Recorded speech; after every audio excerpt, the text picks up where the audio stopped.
Nainganyan, hinikayat ng palasyo ang private media na tiyaking may patutupad ang safety protocol sa kanilang mga tauhan.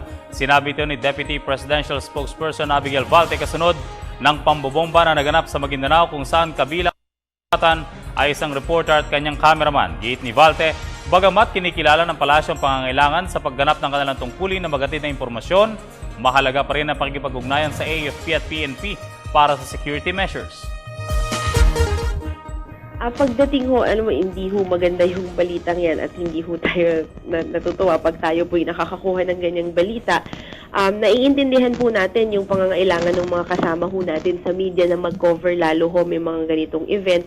Ngunit inaasahan din po natin, at least for the private media agencies, na bigyan po natin ng mga kaukulang safety protocols, yung mga kasamahan po natin sa media kapag nagko-cover po ng mga ganitong sitwasyon at makipag-cooperate po tayo doon sa mga ahensya po natin na nandun po sa lugar, lalo ho kung controlled area po yan.